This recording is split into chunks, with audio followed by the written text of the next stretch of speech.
Assalamualaikum warahmatullahi wabarakatuh. Kembali lagi bersama saya Ahmad Sohibul Anwar dari Prodi Informatika.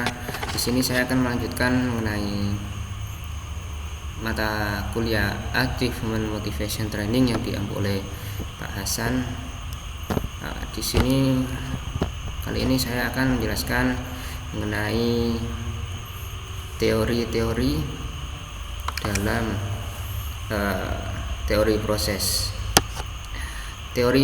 mengenai motivasi berusaha, menjawab bagaimana menguatkan, mengarahkan, memelihara dan menghentikan perilaku individu.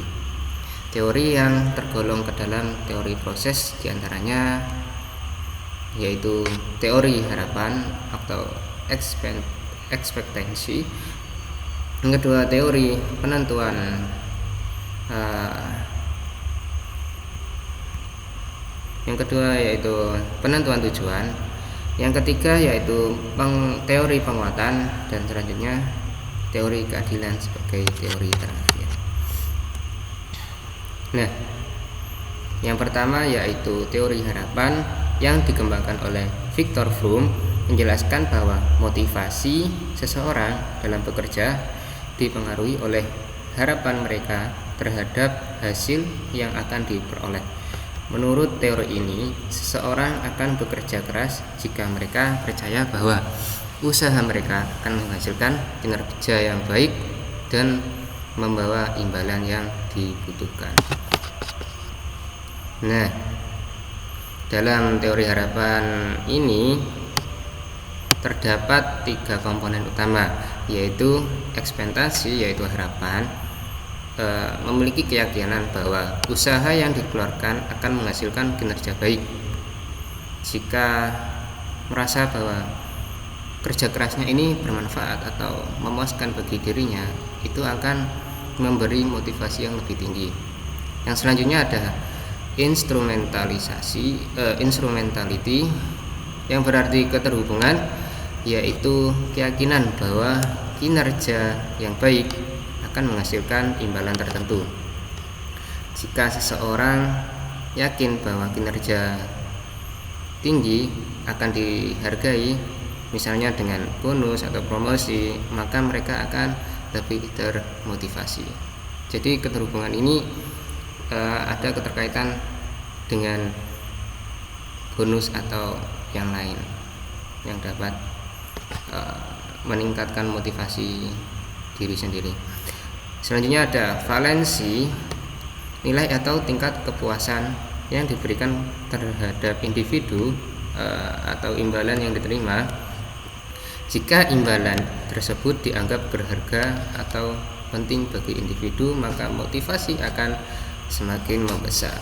Seperti halnya jika kita melihat suatu nilai apa yang kita kerjakan itu sangat menjanjikan, maka otomatis kita akan merasa lebih termotivasi dan lebih semangat untuk melakukannya.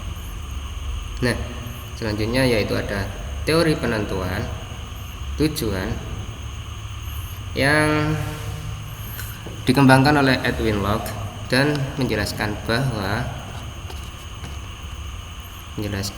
bahwa tujuan yang jelas dari menantang dapat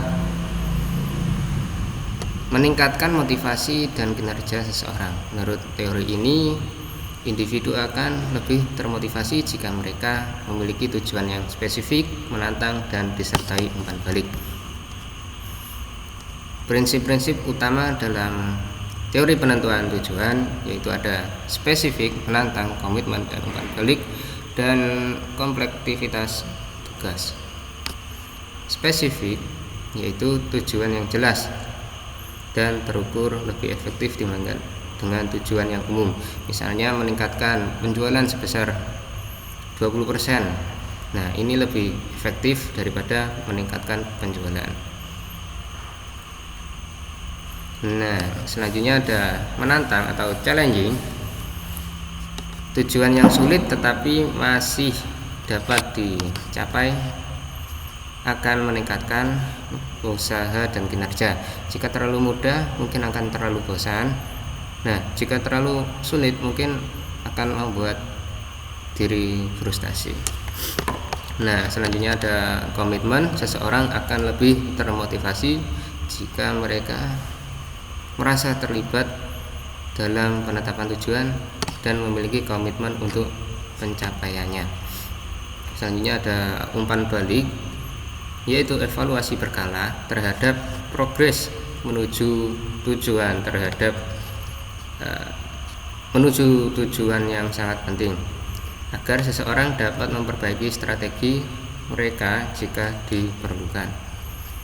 Selanjutnya ada komplektivitas tugas, yang mana jika tugas terlalu kompleks diperlukan strategi dan waktu tambahan untuk agar tujuan cepat tercapai dengan baik. Nah, selanjutnya ada teori penguatan yang dikembangkan oleh B.F. Skinner dalam konsep operating kondisional.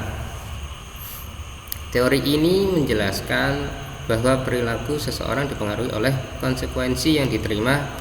Jika sesuatu perilaku menghasilkan konsekuensi positif, maka perilaku tersebut cenderung diulang. Sebaliknya, jika konsekuensinya negatif, maka perilaku tersebut akan berkurang atau dihentikan. Nah, dalam prinsip teori penguatan, yang pertama ada prinsip penguatan positif, yang mana memberikan penghargaan atau imbalan setelah menunjukkan perilaku yang diinginkan. Contohnya dalam industri, karyawan yang bekerja dengan baik mendapatkan bonus atau pujian dari atasan.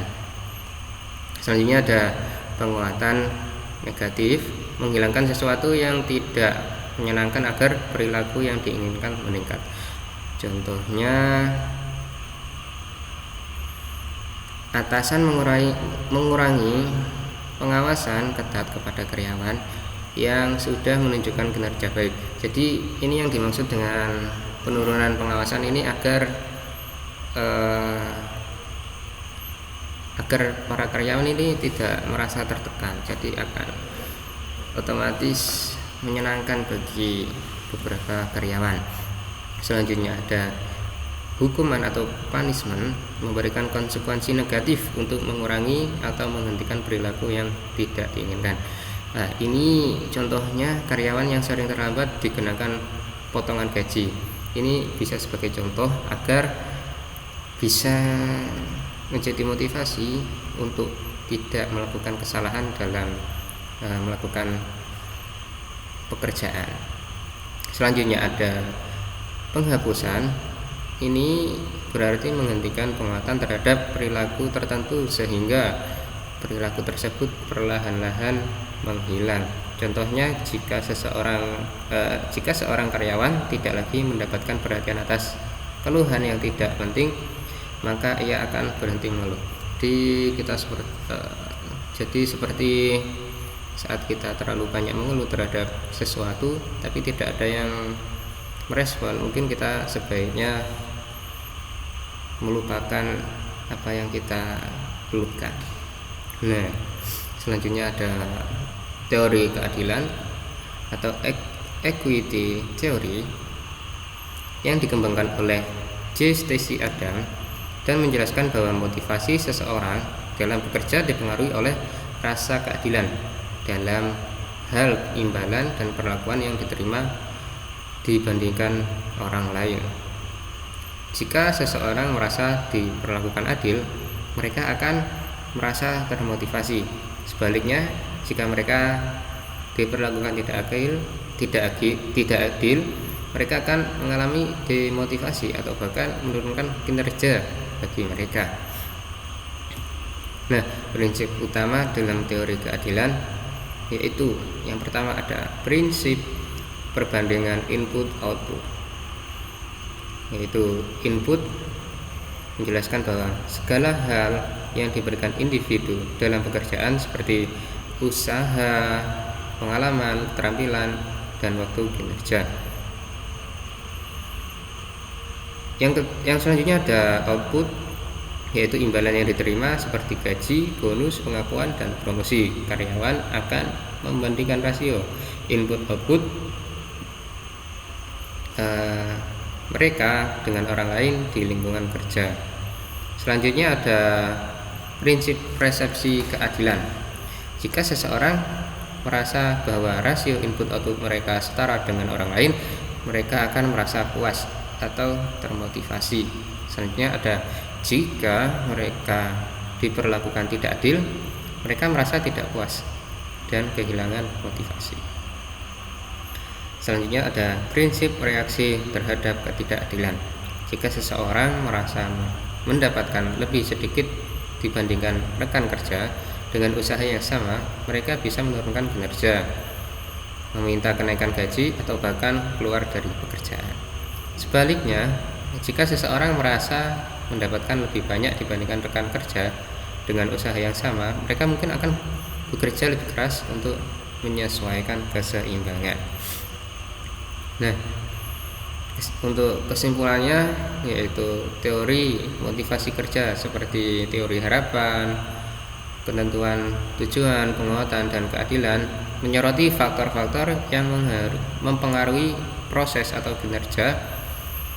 Teori harapan ini menyatakan bahwa individu termotivasi jika mereka yakin akan usaha menghasilkan apa yang ingin dihasilkan. Teori penentuan tujuan menekankan bahwa tujuan yang jelas dan menantang meningkatkan motivasi. Teori penguatan menjelaskan bahwa hadiah memperkuat perilaku positif, sementara hukuman mengurangi perilaku negatif. Teori keadilan menyoroti bahwa persepsi keadilan dalam imbalan mempengaruhi kepuasan dan motivasi kerja. Nah, mungkin itu saja yang dapat saya sampaikan. Mohon maaf jika kata-kata saya terlalu berlibat. Mohon maaf. Wassalamualaikum warahmatullahi wabarakatuh.